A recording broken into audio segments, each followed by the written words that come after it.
pelos portais da cidade.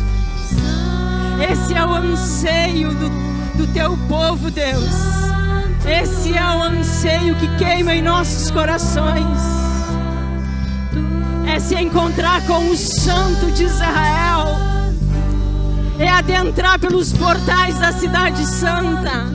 É estar com Ele eternamente. Este é o nosso maior anseio. Esse é o motivo de cultuarmos a Deus. Essa é a motivação de sairmos da nossa casa para termos 2 horas de adoração ao Senhor. É porque Ele é santo. É por isso que eu e você estamos aqui, porque o nosso Senhor é santo.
Aleluia, irmãos. Quão maravilhoso é contemplar a santidade do nosso Deus. Poder declarar que Ele é santo, entendendo aquilo que está falando. Ele é santo. Aleluia. Toma o teu lugar, irmão. Louvado é o nome do Senhor. Irmão, se você... Nós temos o Diego. Quem é Diego? Seja bem-vindo, Diego, em nome de Jesus. Diego nos visita hoje pela primeira vez. Tem mais alguém que nos visita aqui pela primeira vez hoje? Amém. Louvado seja o nome do Senhor. Se você ainda não fez a tua oferta, não trouxe teu dízimo e quiser fazer, os gasofilástrios ficam ali atrás. Nós entendemos e trazemos o dízimo à casa do Senhor por gratidão, porque reconhecemos que tudo aquilo que nós temos, nós só temos porque Ele nos deu. Então, nessa casa, nós trazemos o nosso dízimo e a nossa oferta com alegria em nosso coração. Irmãos, antes de eu entrar na palavra, eu gostaria de te fazer um convite. Próximo domingo temos ceia. Todo primeiro domingo do mês, nós fazemos a Santa Ceia aqui na igreja. E eu quero te convidar a trazer um alimento não perecível. Ali na entrada da igreja tem um carrinho. E ali é para você trazer um alimento e colocar ali. Quando você for no mercado, quando você for fazer tuas compras, pense que a tua mesa pode abençoar outras pessoas. Então traga. Não precisa ser necessariamente só no culto de ceia, mas no culto de ceia a gente tem essa prática. Se você quiser também separar uma oferta e trazer domingo que vem, a nossa mesa tem alcançado outras mesas, irmãos. E só é possível porque você contribui, porque você oferta, porque você participa. Amém? Então lembre, quando você for lá fazer suas compras de mercado, pega uns itens a mais. Arroz, feijão, macarrão, azeite, café. E traga. para que outras pessoas possam ser servidas através dessa casa. Amém? Louvado seja o nome do Senhor. Eu quero compartilhar com vocês uma palavra que está em 1 Coríntios. Se você quiser ir abrindo, 1 Coríntios 10.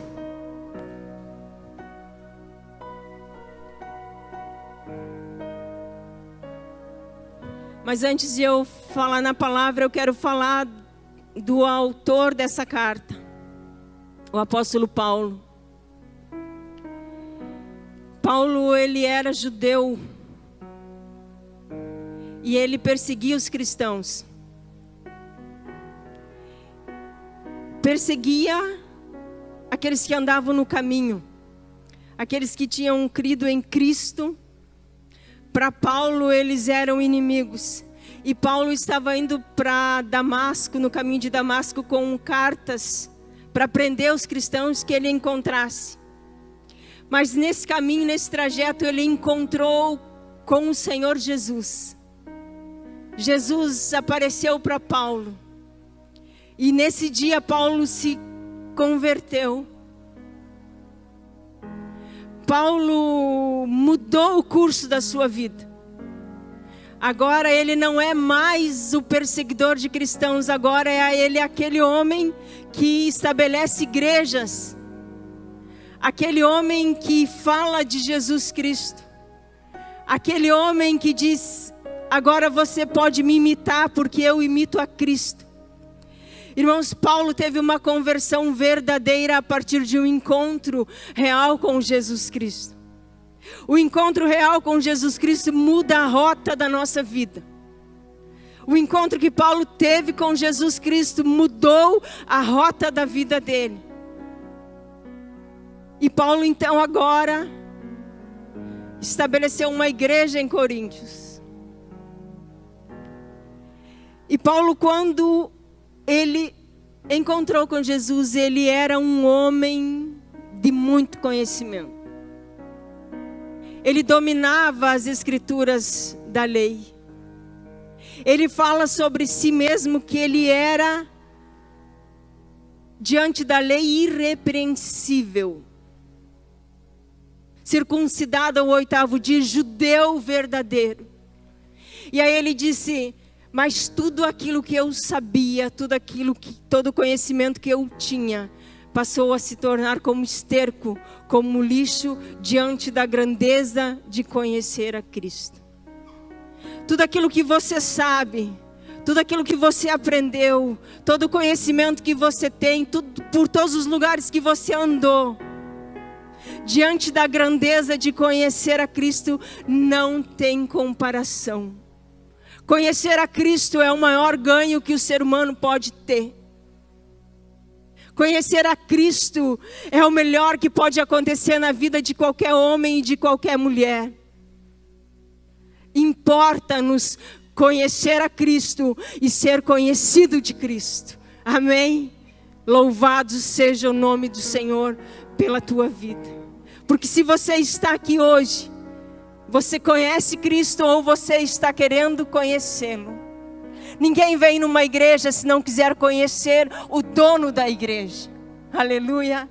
E nós estamos aqui, ou porque conhecemos, ou porque queremos conhecer, ou porque prosseguimos conhecendo.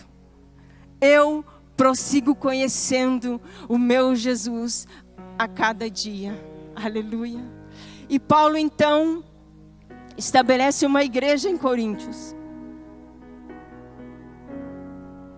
Coríntios era uma cidade muito próspera. Embora ela foi destruída no ano de 146 a.C., no ano de 46 a.C. ela foi reconstruída.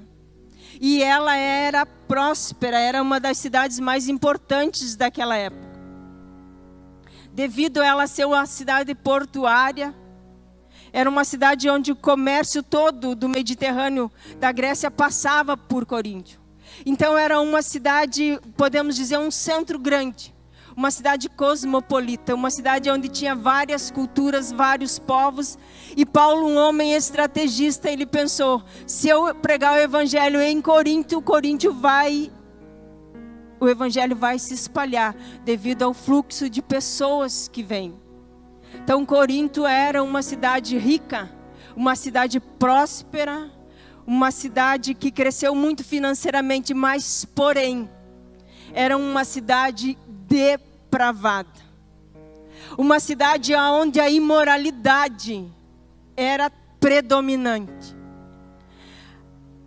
Tinha até dizeres que se falava assim, se você vive como um Corinto, é como se você vivesse bêbado. De tão depravado que era. A imoralidade sexual, de todo tipo de orgia que vocês imaginarem, era estabelecido naquela cidade. Havia um templo onde 1000 sacerdotisas se prostituíam, achando que isso era religião. E nessa cidade, Paulo estabelece a igreja de Coríntios. E quando ele escreve para essa carta, ele está em Éfeso. Ele foi, estabeleceu a igreja, ficou 18 meses lá e foi para Éfeso. E ele estando em Éfeso, ele precisou escrever essa carta aos Coríntios. Porque começou a acontecer alguns problemas na igreja de Coríntios. E o capítulo 10 vai nos dizer assim, Paulo escrevendo para essa igreja de Corinto. E como a carta era para a igreja, irmãos, a carta é para a igreja. Porque às vezes nós queremos pegar aquilo que é da igreja e aplicar para as pessoas que não conhecem a Cristo. O que Paulo escreveu para a igreja, irmãos, é para mim e para você, que conhecemos o Senhor. Portanto, irmãos, Coríntios 10, versículo 1. Portanto, irmãos, não quero que ignoreis que nossos antepassados estiveram todos debaixo da nuvem e todos passaram pelo mar. Em Moisés, todos eles foram batizados na nuvem e no mar. Todos comeram do mesmo alimento espiritual e todos beberam da mesma bebida espiritual, porque tinham a sede saciada pela rocha espiritual que os acompanhava. E essa rocha era Cristo. Entretanto, Deus não se agradou da maioria deles, e por isso seus corpos ficaram espalhados pelo chão do deserto. Esses fatos ocorreram como exemplo para nós, a fim de que não cobicemos o que é ruim como eles fizeram. Não vos torneis idólatras como alguns deles foram, conforme está escrito. O povo se assentou para comer e beber e levantou-se para se entregar à orgia. Não nos entreguemos à imoralidade como algum deles assim agiram. E num dia só morreram cerca de 23.000. Não devemos pôr à prova a paciência de Cristo, como alguns deles fizeram, e por isso foram mortos pelas serpentes. E não vos entregueis à murmuração, como alguns deles resmungaram e foram mortos pelo destruidor. Tudo isso lhes aconteceu como exemplo, e foi escrito como advertência para nós, sobre quem o fim dos tempos já chegou. Assim, aquele que julga estar firme, cuide-se para que não caia. Não vos sobreveio tentação que não fosse comum aos seres humanos, mas Deus é fiel e não permitirá que sejais tentados além do que podeis resistir. Pelo contrário, juntamente com a tentação, proverá um livramento para que possais suportar.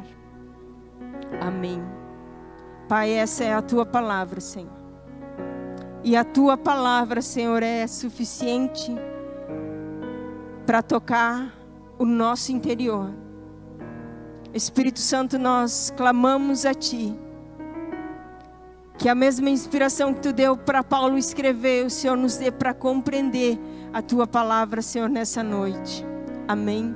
Irmãos, eu quero que você fique com a tua Bíblia aberta nesse texto.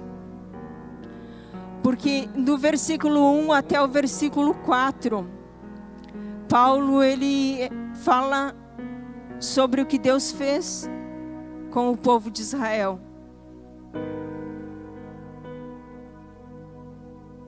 E acredito que todos nós já conhecemos a história do povo de Israel, que foi liberto do Egito. Com a mão poderosa de Deus e Deus usando Moisés, Deus, ele então ouve o clamor do povo e com mão forte vai lá e liberta os israelitas. E ali nessas passagens que está descrita em Êxodo, nós vemos as maravilhas, o poder, a grandeza do Deus que nós servimos.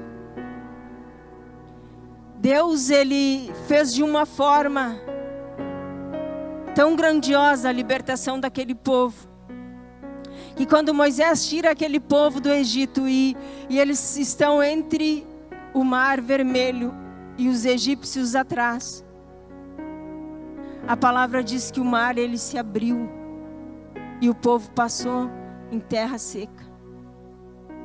E Paulo aqui ele faz uma comparação dessa passagem pelo Mar Vermelho com aquilo que Cristo fez por nós. Quando o povo sai do Egito e atravessa o Mar Vermelho e atrás do povo o mar vai se fechando e aniquilando o poder de Faraó, aniquilando o poder do exército de Faraó, aniquilando o poder do inimigo. É isso que Paulo diz que aconteceu com aquele povo, é o mesmo que aconteceu comigo e com você, quando dissemos para Jesus: Jesus, eu aceito aquilo que o Senhor fez lá na cruz. Eu entrego a minha vida ao governo do Senhor Jesus. Então, irmãos, o inimigo das nossas vidas, ele é aniquilado. Não porque eu e você somos bons, por causa do sangue do Cordeiro. O sangue do Cordeiro aniquila o poder do diabo. E isso Paulo descreve. Ele diz: esse povo foi batizado e teve o maná espiritual, o alimento espiritual. Aquele povo, irmãos, ele desfrutou de todas as bênçãos. Eles tinham alimento todos os dias, eles tinham a água, eles tinham a roupa que não se gastava, eles tinham o próprio Deus caminhando com eles. Era uma geração que viu os prodígios, os milagres, as maravilhas do Deus Todo-Poderoso. Aquele povo, aquela geração, viu o agir grandioso de Deus na vida deles. E Paulo disse: esse povo tinha um alimento espiritual, bebida espiritual, porque tinham a sede saciada pela rocha espiritual que os acompanhava. Paulo diz que Jesus acompanhava aquele povo. Na minha Bíblia está escrito isso. E Paulo traz isso para aquela igreja de Coríntios, diz: olha, aquele povo desfrutou de muitas maravilhas, do agir grandioso de Deus, mas Deus não se agradou da maioria deles.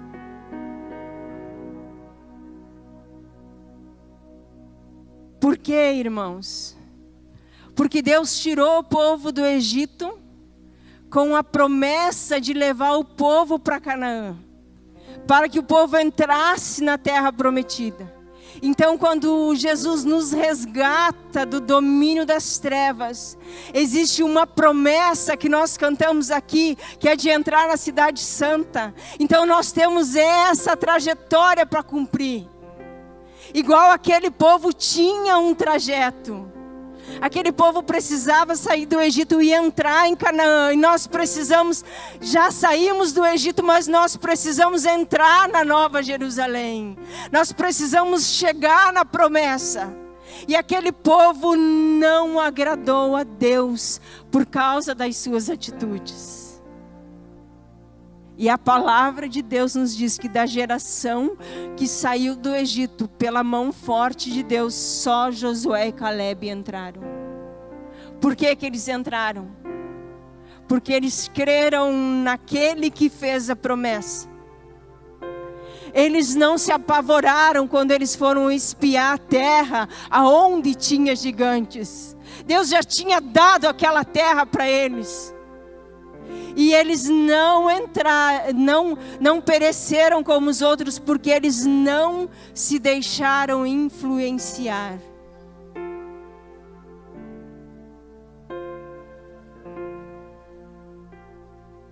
Se nós lermos Êxodo, irmãos, nós vamos ver tantas coisas que o povo fez.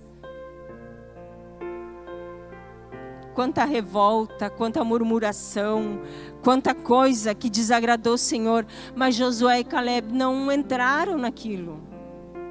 Josué e Caleb permaneceram firmes. Josué e Caleb permaneceram acreditando que teria uma terra melhor, uma terra prometida.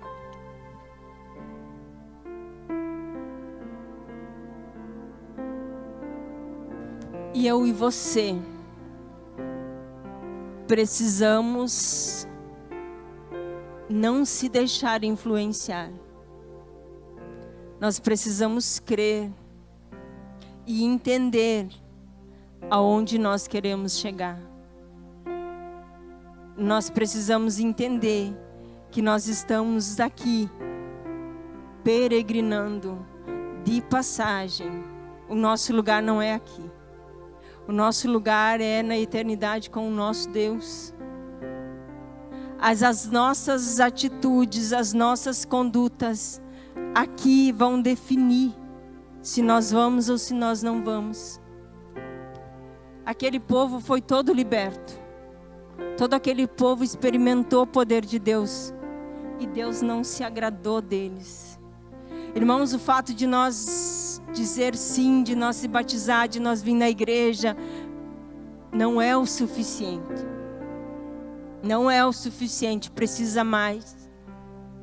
Precisa que nós nos tornemos cristãos verdadeiros, semelhantes ao Senhor Jesus, em caráter e retidão. E daí do versículo 5 até o versículo 10, Paulo ele vai falar de alguns pecados que aquele povo cometeu no caminho. Um deles é o pecado da cobiça. No versículo 6 vai dizer assim: esses fatos ocorreram como exemplo para nós, a fim de que não cobicemos o que é ruim, como eles fizeram. Lá em Números, capítulo 11, versículo 4, vai nos falar sobre o que eles cobiçaram. Aquele povo que foi liberto com mão forte.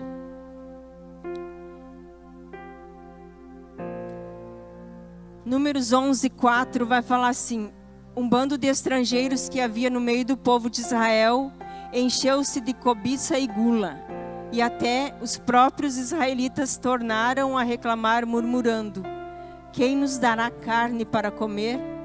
Nós nos lembramos do peixe que comíamos por um nada no Egito, dos pepinos, dos melões, das verduras, das cebolas, dos alhos.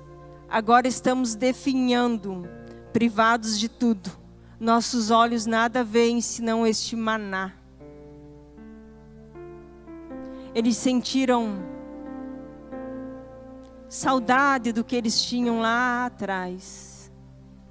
Eles sentiram vontade de comer as iguarias lá do Egito. Eles não se contentaram com o maná que Deus estava dando, com aquilo que Deus estava entregando para eles todos os dias. Eles cobiçaram as iguarias do Egito. E por causa disso, no versículo 31, Deus, ele mandou muita carne para aquele povo. Do versículo 31 ao 34.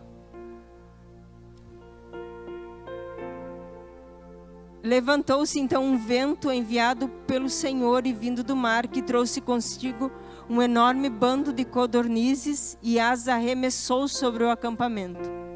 Elas caíram em volta do arraial em todas as direções, a uma distância de um dia de caminhada, uns 30 quilômetros, e cobriram todo o chão em montes com cerca de 1 metro de altura. Durante todo aquele dia e aquela noite e o dia seguinte, o povo passou recolhendo codornizes. Nenhuma só pessoa pegou menos do que 10 barris dessa espécie de codorna. Então o povo estendeu-as para secar ao redor de todo o acampamento. Entretanto, a carne ainda estava entre seus dentes, e antes que fosse digerida, num momento acendeu-se a ira do Senhor contra aquela multidão, e ele feriu o seu povo com uma praga terrível.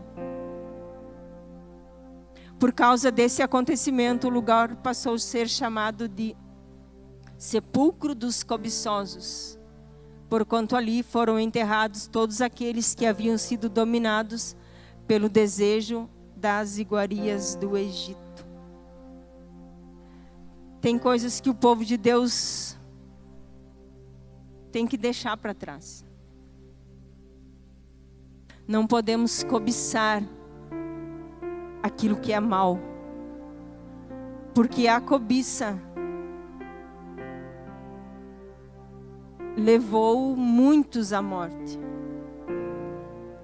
A idolatria, eu não vou ler o texto, mas é o texto que fala, quando Moisés subiu para pegar as tábuas da lei, Moisés começou a demorar um pouco, e o povo já quis deuses, e já providenciou um bezerro de ouro. E Deus, ele condena a idolatria. Aquele povo adorou um bezerro feito por mãos humanas, como se fosse um deus. Nós não temos esse tipo de ídolo. Alguns já tiveram e já abandonaram.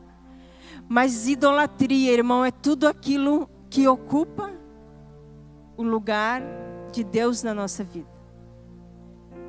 Pode ser pessoas, coisas, sentimentos.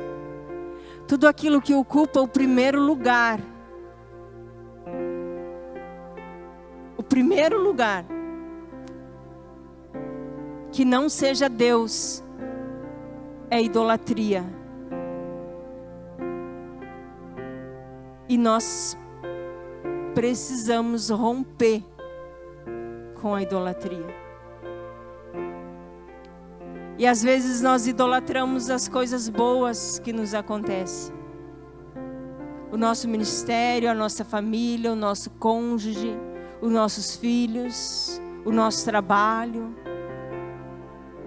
Colocamos estas coisas antes de Deus. E existe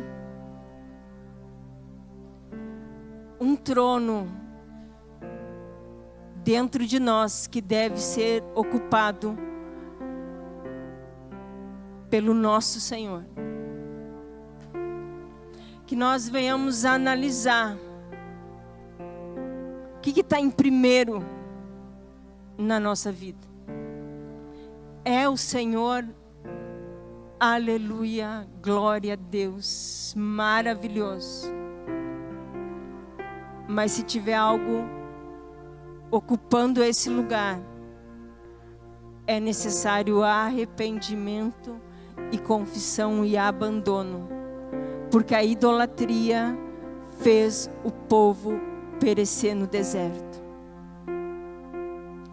A imoralidade, Paulo fala sobre a imoralidade.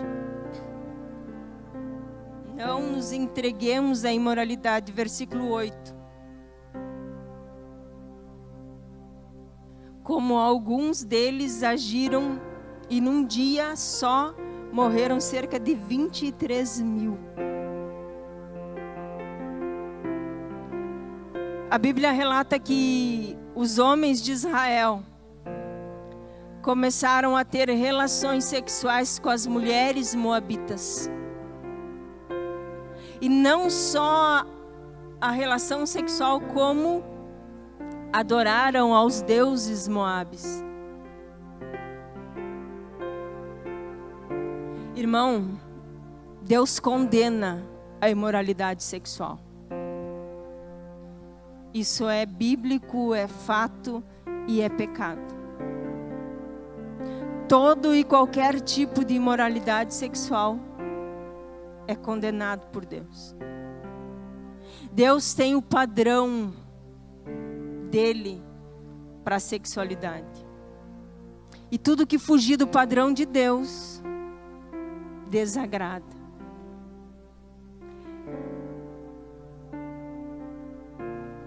E Paulo diz: não nos entreguemos à imoralidade. Por quê? Porque se a gente lê lá em Coríntios, estava tendo dentro da igreja uns comportamentos de imoralidade que nem lá fora tinha. E Paulo chamou a atenção dos irmãos. Por quê?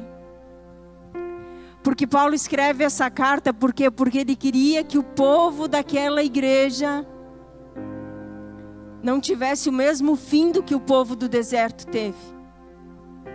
E essa carta nos serve hoje para quê? Para que nós não venhamos a cair nos mesmos pecados que o povo caiu. Então Paulo diz: fuja da imoralidade sexual. E hoje em dia é algo tão acessível. Está na palma da tua mão, no teu celular, aonde você quiser. Só que ver pornografia, irmão, é pecado. Ter relações sexuais fora do casamento é pecado. Fornicação é pecado. Adultério é pecado. E nós não podemos cair nessas práticas. Por quê? Porque nós estamos caminhando rumo a uma cidade onde só vai entrar santos. Não é para mim ser uma boa crente, uma pessoa... Não. É porque eu quero chegar num lugar e desfrutar com o meu Senhor da eternidade. Por isso que nós abandonamos essas práticas. Por isso que nós rompemos com os nossos erros do passado. Talvez vocês, alguns tenham históricos de imoralidade antes de conhecer a Cristo. Fomos lavados e remidos no sangue do Cordeiro, amém? Mas a partir desse dia, não praticamos mais. Porque o sangue do Cordeiro foi suficiente para me lavar do meu pecado. Mas eu preciso me permanecer limpa.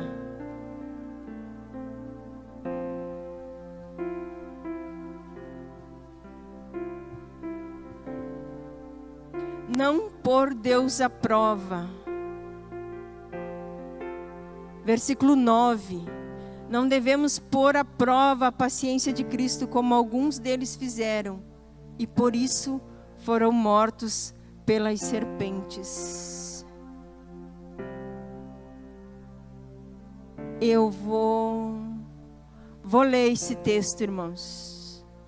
É Números 21, 4 e 5. Se você quiser abrir, se você quiser só ouvir, você fica bem à vontade.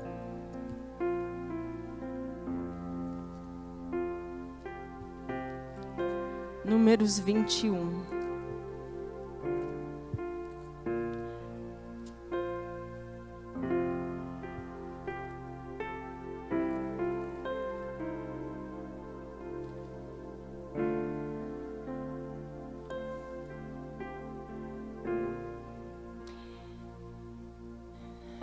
versículo 4, irmãos. 21, versículo 4.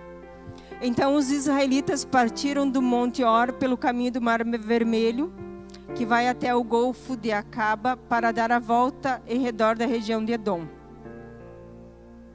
Entretanto, durante a jornada, o povo perdeu a paciência mais uma vez e passou a murmurar contra Deus mediante suas reclamações a Moisés. E o povo se queixava exclamando: por que nos fizeste subir do Egito para morrermos nesse deserto? Pois não há nem pão nem água, estamos enfastiados desse alimento miserável. O povo disse: olha, Moisés, você não vai levar nós para terra nenhuma, você vai fazer nós morrer aqui. O povo se irritou com Moisés. Disse: olha, Moisés, não tem promessa nenhuma, não tem Deus nenhum, porque nós vamos tudo morrer aqui. Nós não aguentamos mais comer esse maná que vem todo dia. Gente, o povo fez isso. Ele disse para Moisés: Moisés, ó, você não vai levar nós para lugar nenhum. Tipo, Moisés estava levando o povo porque Deus conduzia Moisés e o povo. Então o que eles falavam de Moisés é como se eles falassem de Deus.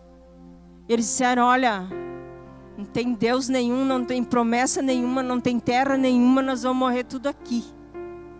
E isso nós não podemos fazer. Nós não podemos agir como se Deus não existisse ou como se Deus não fosse fiel à sua palavra. Nós não podemos pôr Deus à prova. Nós não podemos. Quem somos nós e quem que era aquele povo para falar daquela forma com Deus? Então, muito cuidado com aquilo que nós falamos, com a forma que nós nos dirigimos a Deus, porque isso gera morte.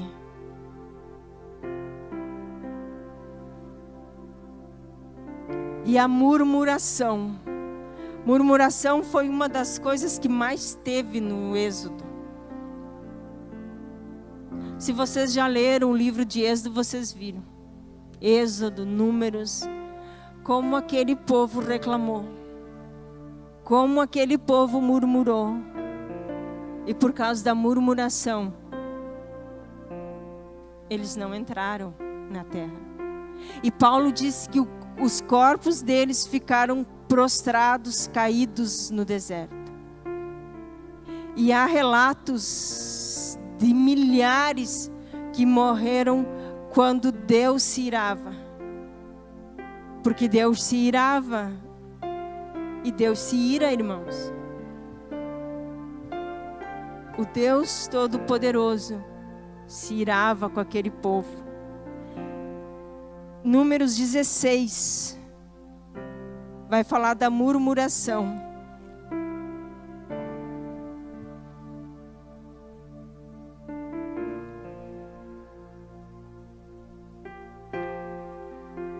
Eu vou ler o versículo 41.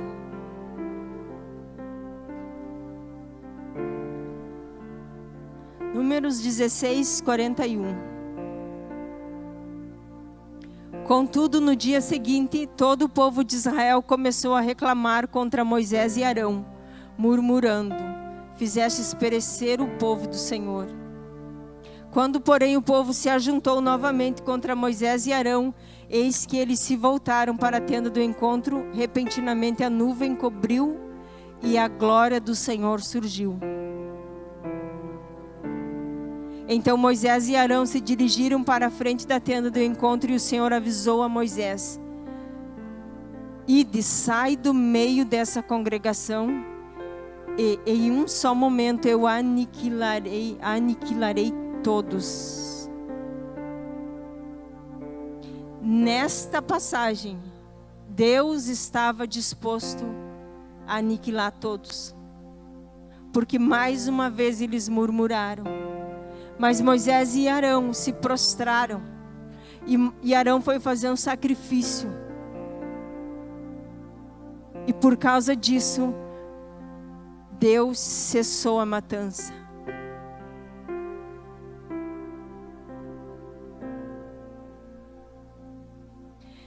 Olha o 46. Em seguida Moisés pediu a Arão: toma o incensário, põe nele o fogo do altar e em cima do incenso, e vai depressa à congregação a fim de realizar o ritual de expiação pelos pecados desse povo.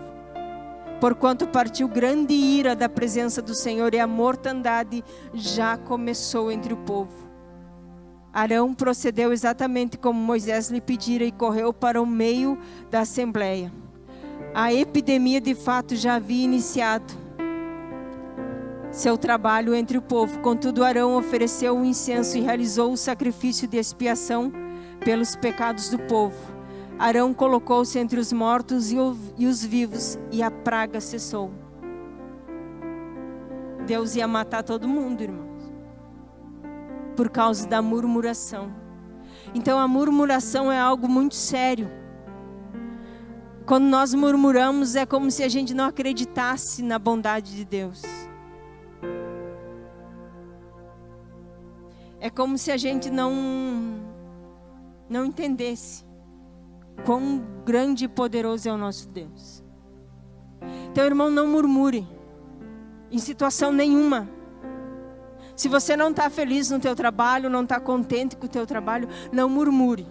Ore a Deus, de repente tome uma outra atitude, se especialize em uma outra coisa, busque um outro emprego, mas não murmure. A murmuração traz morte. E às vezes a gente murmura. A gente murmura porque está quente, murmura porque está chovendo, murmura porque está frio, murmura porque... Meu Deus, misericórdia. Que nós devemos nos arrepender da murmuração. Porque a murmuração traz morte. Deus já havia iniciado uma matança, mas por causa de Moisés e de Arão, que se colocaram,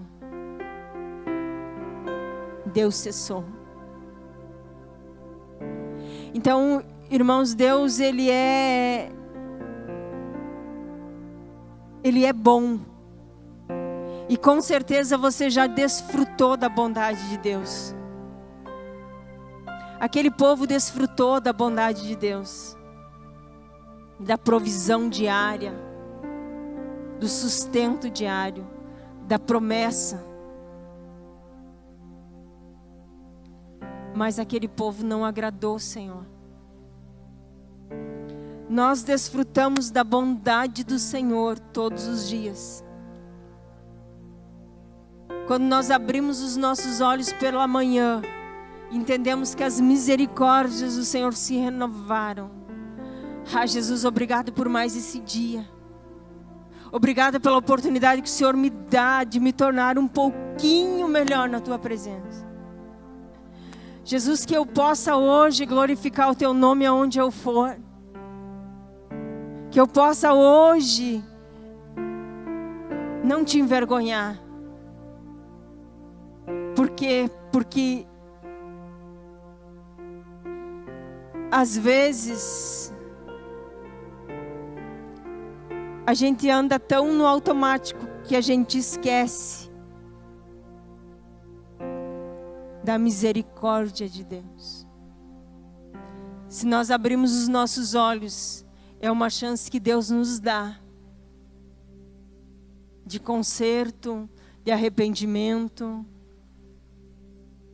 de retidão, de fazer conforme Ele quer. Irmãos, e essas coisas não são coisas que, nossa, acontecem de uma forma extraordinária, não.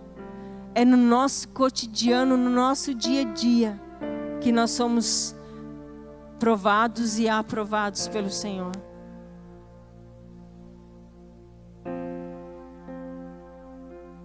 O fato de nós estarmos aqui escutando essa palavra e eu ministrando essa palavra, não quer dizer que nós não pecamos, nós somos pecadores, irmãos. O que nós não podemos é viver a prática de um pecado como se isso fosse normal. Como se tivesse tudo bem.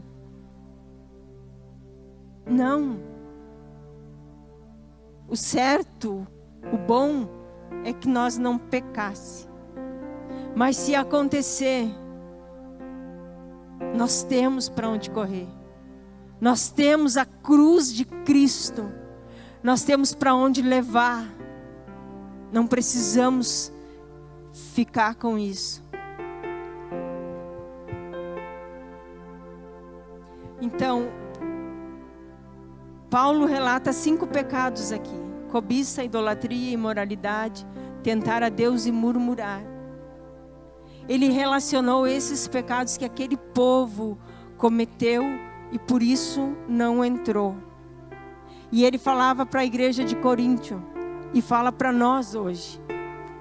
Ele disse assim, tudo isso lhes aconteceu como exemplo e foi escrito como advertência para nós sobre quem o final dos tempos já chegou.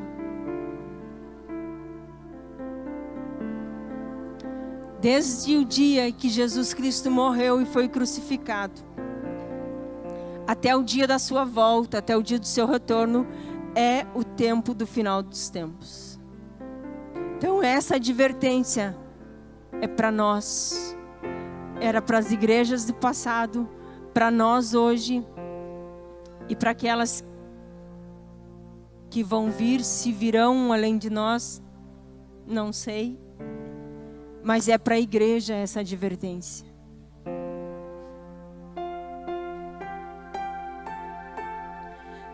Versículo 12. Assim aquele que julga estar firme, cuide-se para que não caia.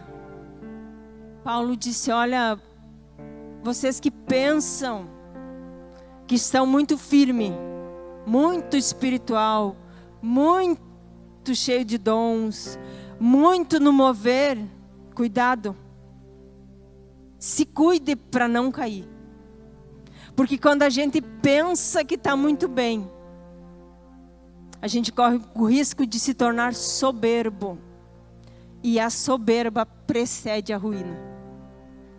Então que nós venhamos ter esse cuidado, que todos os dias eu e você nos colocamos na dependência do Senhor. Senhor, sem o Teu Espírito nós não podemos nada. Sem a Tua presença nós não conseguimos. Nós precisamos do Espírito Santo até para nos levar ao arrependimento, irmãos. Então que nós venhamos a ser estes cristãos que entendem o nosso lugar. Que nós venhamos ser esses cristãos que todos os dias se humilham diante da poderosa mão do Senhor e reconhecem que precisamos dEle. Nós precisamos do Senhor para andar em retidão, para praticar a justiça, para não cair. Paulo disse, se você julga, está firme, se cuide. Então nós precisamos perseverar nessa caminhada com a consciência de que nós somos passíveis a cair. Temos que vigiar, irmãos. Andar um dia após o outro. O Evangelho é isso, irmãos. É um dia após o outro. Todos os dias. Hoje nós estamos aqui. Amanhã não sabemos a adversidade que pode vir sobre nós. Mas precisamos ficar firme em qualquer circunstância. Em qualquer tempo, irmão. No tempo da bonança. No tempo da fartura. No tempo da escassez.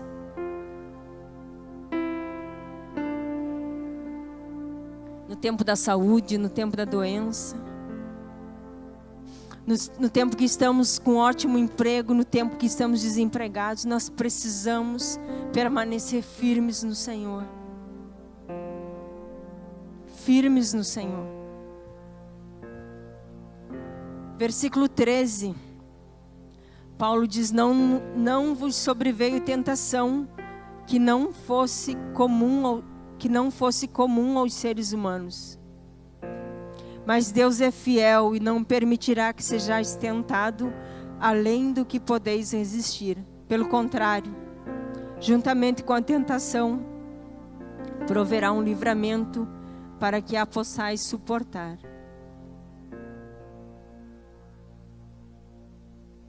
Irmãos, olha que maravilhosa promessa tem nesse versículo 13. Não vem nada sobre nós que nós não possa suportar, irmãos. Tudo nós podemos suportar no Senhor, porque Ele nos prepara um escape.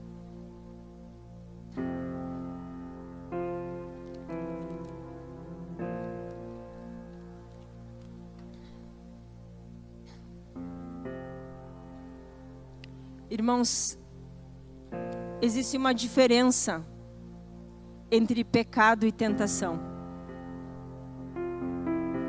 Ser tentado não é pecado, irmão. Durante a tentação, nós podemos escolher para onde vamos. Ou nós vamos pecar, ou nós vamos procurar o escape, que a palavra garante que tem. Então, se veio a tentação, vá para o Senhor, procure alguém, converse, confesse. Converse, busque ajuda. Porque às vezes o que acontece? Nós nos achamos muito fortes e vencemos tudo sozinhos. Às vezes a gente precisa da ajuda dos irmãos, da ajuda dos pastores, da ajuda de alguém que no momento está mais firme. Às vezes eu posso ser tentada na área da imoralidade, tentada a assistir uma pornografia, tentado a mentir, tentado a fazer fofoca. Irmão, procure o escape que a palavra nos diz que tem. Paulo disse, Deus é fiel e não permitirá que sejais tentado além do que podeis resistir. Irmãos, Deus é fiel, a palavra diz que Deus é fiel para nos ajudar. Mas para onde que eu corro no tempo da tentação? Eu fico ali flertando com o pecado? Não, irmão, eu corro do pecado. Eu fujo da aparência do mal. Nós não precisamos ter vergonha de fugir da aparência do mal. Irmão, você não precisa ter vergonha de fugir de uma mulher que te assedia. Fuja mesmo.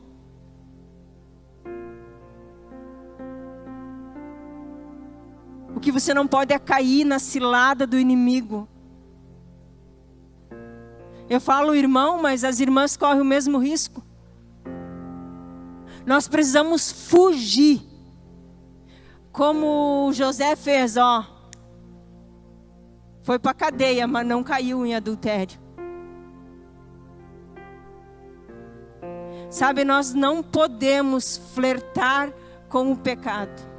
Nós não podemos brincar com o astuto, que é o nosso inimigo. Nós sabemos que ele foi derrotado por Jesus Cristo e que os dias deles estão contados. Só que ele está por aí. E ele quer derrubar os cristãos. E se o cristão der mole para ele, cai mesmo.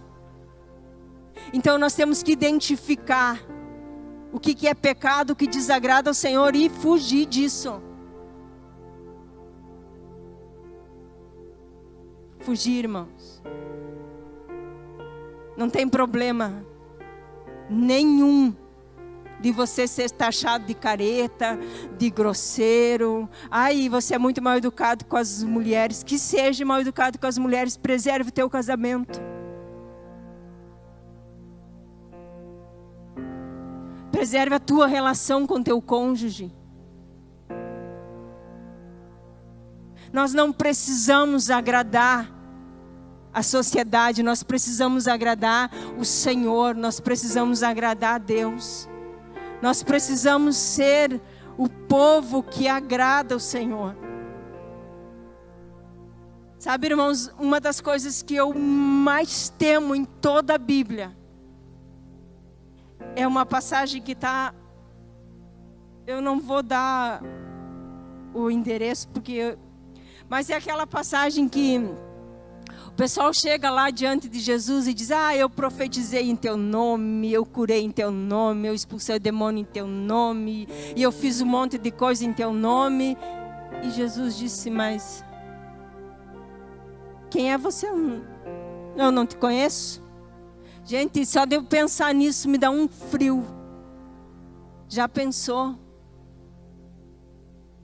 Jesus não nos conhecer pelo nome. Nós passar uma vida inteira não, mas quase inteira dentro da igreja, porque eu me converti não faz muito. E chegar lá e Jesus... Eu quero estar entre aqueles que Jesus vai dizer: vinde, benditos de meu Pai. Entrem. Por isso, irmãos, desfrutar da bondade do Senhor. Deus é bom. E no decorrer de toda a palavra a gente vê quanto que Ele é bom. Mas a bondade dele não foi suficiente. O povo pereceu no deserto. Nós precisamos, como cristãos, pegar esses conselhos que Paulo nos deixou e aplicar nas nossas vidas. Como indivíduo e como congregação. Como indivíduo, nós precisamos ter um comportamento reto, justo, íntegro diante do Senhor. Mas como igreja, como congregação, nós representar o Cristo. Que quem chegar nessa casa encontre aqui pessoas de caráter reto, pessoas íntegras, homens fiéis, mulheres fiéis, que andam em fidelidade, que andam em respeito, que andam em retidão. Jovens comprometidos com o Senhor. Como igreja, que aqueles que se achegarem aqui queiram andar em nosso meio. Não porque somos bons, não porque temos um grande conhecimento, não, porque representamos o Cristo das Escrituras. Que o Senhor nos ajude nesses dias a sermos este povo comprometido, um povo que olha e sabe aonde quer chegar. Você tem um objetivo, irmão. Você sabe para onde você está caminhando. Você sabe aonde você quer adentrar.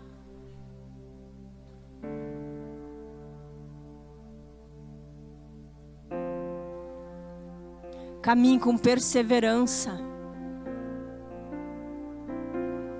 Talvez nós tenhamos que caminhar anos ainda. Não sei quando que Jesus vai retornar. Mas talvez nós chegue aos nossos 80, 90 anos firmes no Senhor. Anciãos, ensinando a palavra, tendo uma vida digna, íntegra, representando o Cristo das Escrituras. Você já pensou como que você quer estar daqui 30 anos? Irmãos, 30 anos passa ligeiro. Eu daqui 30 anos vou estar com quase 80. Eu quero estar uma mulher com os cabelos grisalhos, falando da palavra de Deus. Eu quero que as pessoas olhem para mim e digam: ali tem uma mulher que é uma mulher de Deus. Esse é o anseio. Esse é o desejo. Não sei se eu vou viver tudo isso, talvez mais. Talvez eu encontre Jesus, talvez eu esteja aqui para o retorno dele. Não sei. O que eu sei é que eu quero estar preparada. E eu quero estar caminhando com vocês, irmãos. Eu quero que todos nós entremos pelas portas. Irmãos, quando eu estava lendo o Novo Testamento, as cartas para as igrejas, essa palavra falou muito comigo. E o Senhor começou a falar e a me mostrar que nós precisamos caminhar com responsabilidade no nosso cristianismo. Irmãos, não depende do outro.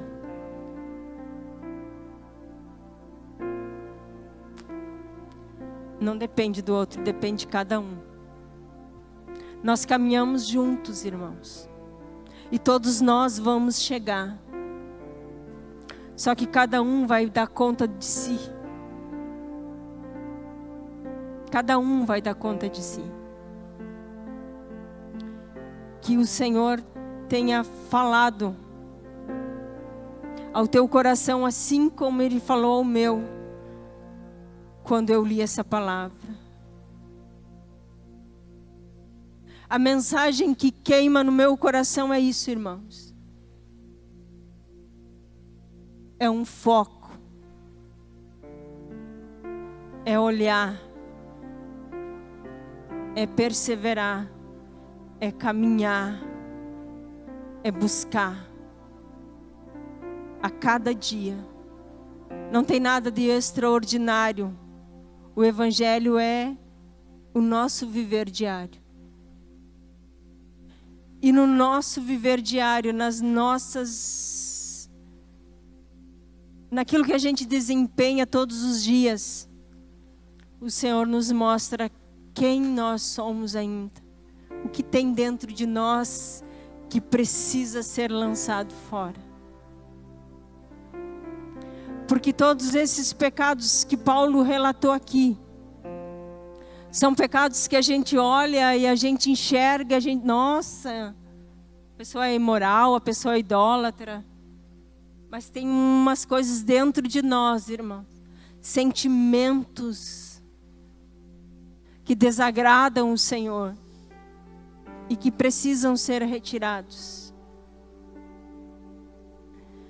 Nesses dias, o Senhor me mostrou com muita clareza algo que ainda estava dentro de mim que desagradava a Ele. Sentimento, irmão. Nada aparente, nada que você veja, mas Ele vê. E porque Ele me ama, e porque Ele quer me lapidar, e porque Ele quer que eu cresça, Ele me mostra quem eu ainda sou. E eu sou grata a Ele. Porque difícil é olhar para nós mesmos e reconhecer que ainda há algo que desagrada o Senhor. Mas o salmista diz: sonda-me, ó Deus, e me conhece. Vê se há em mim algum caminho mau. Me mostra, porque eu não quero permanecer nesse lugar. Que essa seja a nossa oração nesses dias. Gabi, pode vir. Que a graça do Senhor nos alcance. Que Ele seja favorável nesses dias.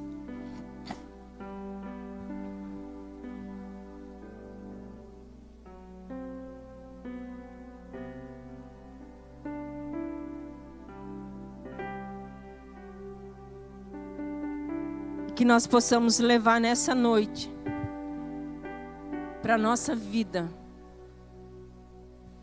esses conselhos que Paulo deixou como exemplo de um povo que foi alcançado pela graça, que foi liberto com mão forte, mas que não guardou. Nós também fomos libertos por mão forte.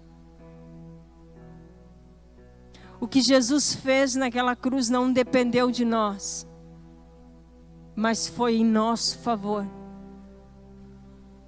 Que nós venhamos guardar isso como um tesouro precioso, como algo de grande valor. Que aquilo que Cristo fez por mim e por você, avive a nossa vida, a nossa fé todos os dias. Que todos os dias nós possamos, ao acordar, dizer: Jesus, muito obrigado, porque a tua graça, a tua bondade me alcançou e eu quero permanecer contigo. Eu quero permanecer em fidelidade. Eu quero que você me ajude, Jesus, a vencer. Eu quero que o Senhor me dê o escape que o Senhor prometeu na palavra sobre tentação. Se você for tentado, irmão, vá para o teu joelho e diga: Jesus, lá em Coríntios 10, você prometeu que você daria o escape. Eu quero o escape.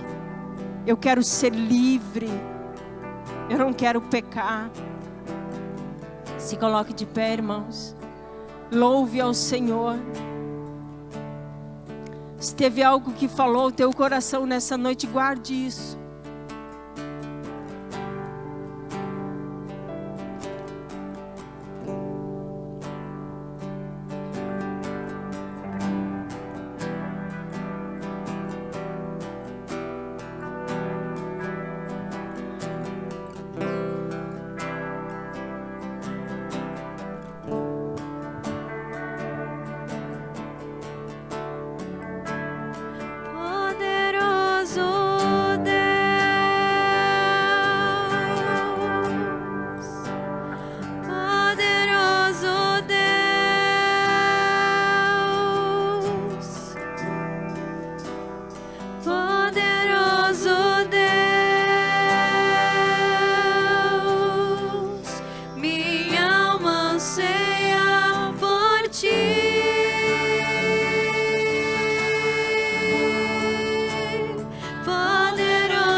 Ao que está sentado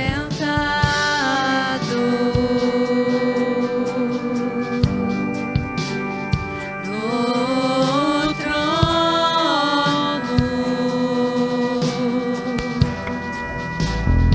e ao Cordeiro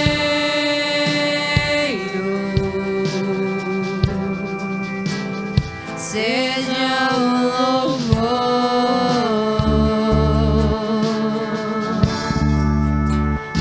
Está sentado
Vamos orar, irmãos.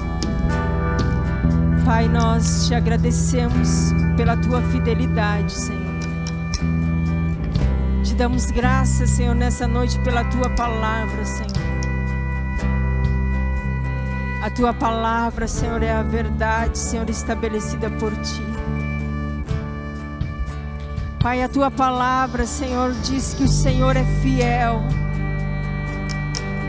E nós cremos na tua fidelidade. Pai, que o Senhor nos ajude nesses dias a sermos fiéis ao Senhor.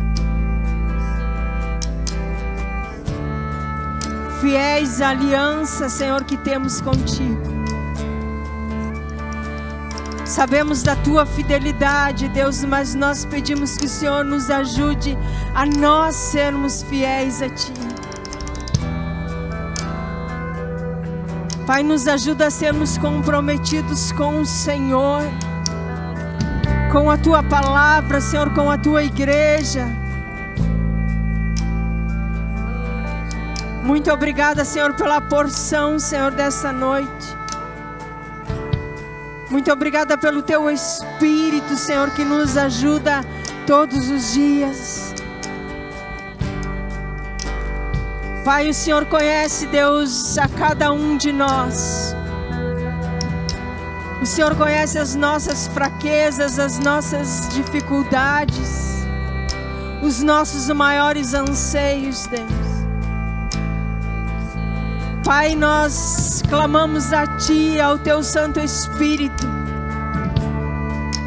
que quando formos tentados, Pai, a desistir, que o Senhor nos fortaleça, que o Senhor nos encoraje, que o Senhor nos ajude, Senhor, que o Senhor nos dê ânimo, Senhor, para caminhar mais uma milha, Senhor. Nós queremos como igreja, Senhor, nesses dias caminhar, Senhor, levando, Senhor, a Tua palavra, Deus, pregando o Teu Evangelho, Senhor, evangelizando, Senhor, pessoas,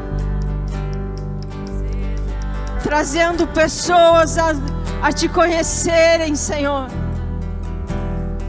Mas como igreja, Senhor, nós queremos edificar uns aos outros, Deus.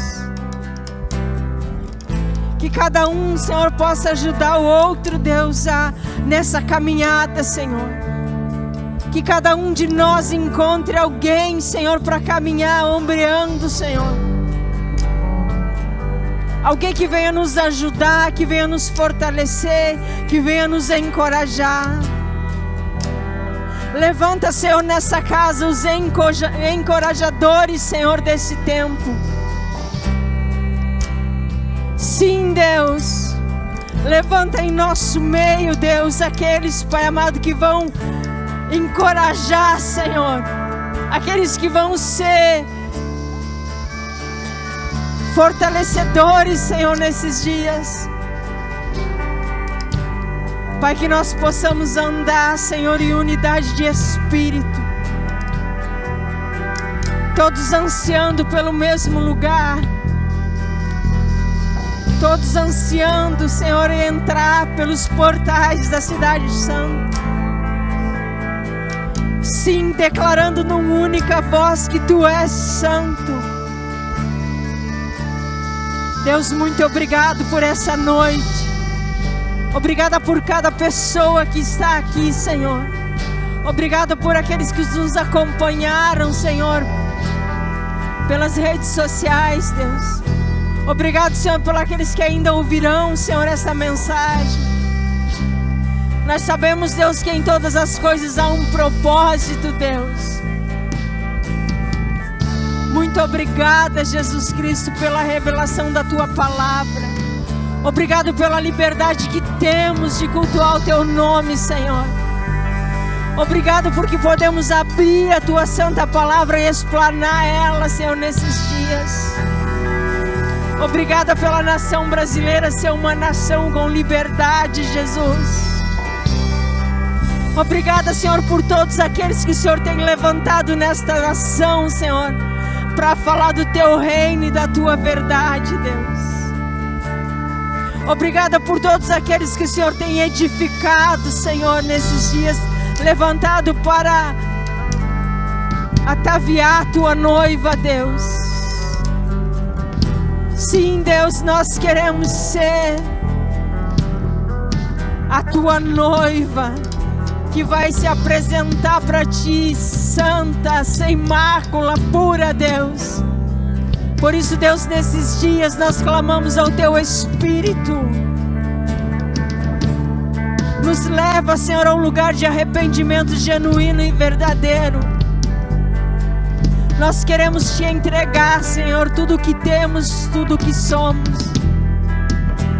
Nós queremos reconhecer diante de Ti, Senhor, as nossas fraquezas e as nossas tentações, mas não, Senhor, precisar ficar confessando pecados, porque nós queremos ser um povo, Senhor, que vai pecar cada dia menos, Deus. Obrigada, Pai, pelo Teu Espírito, Senhor, derramado aqui nesta noite. Obrigada pelo Teu Espírito que traz o constrangimento aos nossos corações. Obrigada pela Tua santa palavra. Pai, nos leva em segurança até os nossos lares. Que todos tenhamos um restante de semana abençoado.